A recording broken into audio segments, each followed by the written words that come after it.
Actually আমি join করেছি ২০২৪-এর ৩১শে জানুয়ারি। তো আমি এসে শুনলাম যখন আমি জিজ্ঞেস করলাম এই তারিণী মায়ের মন্দির এখানে কিভাবে হলো? তখন আমি থানাতে শুনলাম যে আমাদের এখানে একজন আছেন খুব আমাদের মানে পুলিশের অতীব ঘনিষ্ঠ বন্ধু। উনি ১৬ই জানুয়ারি ২০২৪-এ তারিণী মাকে নিয়ে এসে এখানে মন্দির করে প্রতিষ্ঠা করেছে। তারপর থেকে এখানে কন্টিনিউ নিত্য পুজো হয়, প্রতিদিন পুজো হয়, পুরোহিত রাখা আছে এবং প্রতি মঙ্গলবারে শ্যামলবাবু নিজে আসেন। এখানে এসে মায়ের যে প্রিয় ফল নারকেল দিয়ে পুজো আর্চা হয় এবং সমস্ত নিয়মকানুন মেনে মায়ের প্রতিষ্ঠা দিবসে আরো বড় করে পুজো আর্চা করে ভোগ বিতরণ হয় আমাদের সবার মধ্যে, বাইরের লোকের মধ্যে। তো আমরা এইভাবে তারিণী মায়ের পুজো করে যাচ্ছি। কোনো অসুবিধা কিছু হয়নি। মাকে আমরা ভক্তি শ্রদ্ধা করি। আমি উড়িষ্যা তারিণী মন্দিরেও গিয়েছি, সেখানে দেখে এসেছি। আমরা এখানে কালী মন্দির আছে, সাথে সাথে মায়ের কালী মায়ের যেমন পুজো হয় তেমন তারিণী মায়েরও।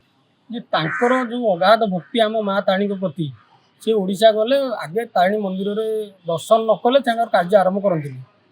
ସେ ଯେଉଁ କଥା କହୁଥିଲେ ଯେ ତାଙ୍କର ସବୁ କଥା ମା ପୂରଣ କରୁଛନ୍ତି, ଯାହା ଯାହା ମାନସିକ କରୁଛନ୍ତି ପୂରଣ ହେଉଛି। ସେଦିନ ମୋତେ କହିଲେ ସଞ୍ଜୟ ଗୋଟେ କଥା କର ଯେ ମାଆଙ୍କୁ ମୁଁ ଏଠି ପ୍ରତିଷ୍ଠା କରିପାରିବି କି ନାହିଁ। ମୁଁ କହିଲି କାହିଁକି ହେବନି, ଆମେ ଯେମିତି ବିଧିପୂର୍ବକ ଆଣିବା କଥା ଦେହୁରୀ ପୁରୋହିତ ସବୁ ଆସିଲେ, ଏଠି ଭୋଜିଭାତ ହେଲା, ମାଆଙ୍କ ପ୍ରତିଷ୍ଠା ହେଲା ମାଆଙ୍କର। ତାପରେ ଥାନାର ତତ୍କାଳୀନ ଯେଉଁ ଆଇଆଇସି ଥିଲେ, ସେ ଆଇଆଇସିଙ୍କ ସହଯୋଗରେ ତାଙ୍କର ସବୁ ଯେତେ କର୍ମଚାରୀ ଅଛନ୍ତି ସବୁ ସହଯୋଗ କରି 500-1000 ଲୋକଙ୍କ ପାଇଁ ଅନ୍ନ ପ୍ରସାଦର ବ୍ୟବସ୍ଥା ହେଇଥିଲା।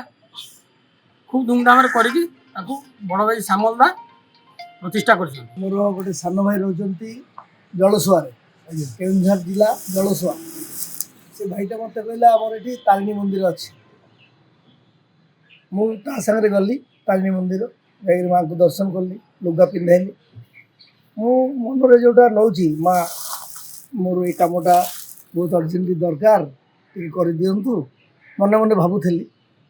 ମା କାମ ଗୁଡ଼ା ମୋତେ କରିଦେଇଛି। ମୋତେ ବହୁତ ବିଶ୍ୱାସ ଆସିଲା ମା ଉପରେ। ମୁଁ ତାପରେ ମା ଘରକୁ ଓଡ଼ିଶା ଗଲେ ମାଆଙ୍କୁ ଦର୍ଶନ କରିଲି। ତାପରେ ମୁଁ ବାହାରିଲି। ତାପରେ ଆଜି ହେଇଗଲା 10 ବର୍ଷ ଖଣ୍ଡେ। ତାପରେ ମୁଁ ଭାବିଲି ଯେ ମାଆଙ୍କ ଏତେ ବଡ଼ କୃପା, ଏତେ ବଡ଼ ଦୟା ଆମର ୱେଷ୍ଟ ବେଙ୍ଗଲରେ କ'ଣ ପାଇଁ କରିବି।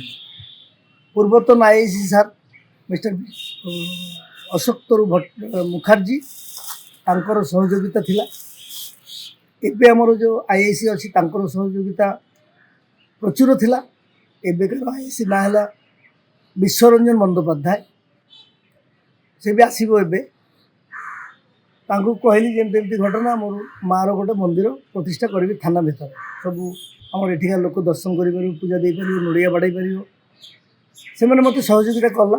ତାପରେ ମୁଁ କଲି, ସଞ୍ଜୟକୁ ଡାକିଲି, ସଞ୍ଜୟ ଜେନାକୁ। ଏଇଟା ବହୁତ ଗୌରବର କଥା। ଆମର କେନ୍ଦୁଝରର ମା ମାନେ ମା ଭାବରେ ପରିଚିତ।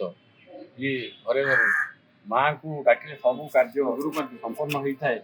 ଆଉ ଯାହାକୁ ସୁଦୂର ପଶ୍ଚିମ ବଙ୍ଗର ନଦିଆ ଜିଲ୍ଲା ଆମର ହରିଣଘାଟ ଥାନା ପରିସରରେ ମାଆଙ୍କ ମୂର୍ତ୍ତି, ମାଆଙ୍କ ବିଗ୍ରହ ଏଠି ପୂଜା କରୁଛନ୍ତି। ମାଆଙ୍କ ପଥର ମୂର୍ତ୍ତି ସେ ସୁଦୂର ଖିଚିଙ୍ଗରୁ ଆସିଛି ତିଆରି। ଆଉ ସବୁଠୁ ଶ୍ରେୟ ଦେବୀ ଆମର ଦାଦା ତିଆରିଛନ୍ତି ଏଠି, ତାଙ୍କର ମନ୍ଦିର ତିଆରିଛନ୍ତି। ନିଶ୍ଚିତ ଭାବରେ ଏଇଟା ଗୋଟେ ଗୌରବର କଥା। ଆମ କେଉଁଝର ମାଟି ପାଇଁ ବି ଗୋଟେ ଗୌରବ କଥା। ମା ଏଠି ବିରାଜମାନ କରିଛନ୍ତି ଆଉ ସମସ୍ତଙ୍କ ସୁଖ ଦୁଃଖ ଏଠି ବି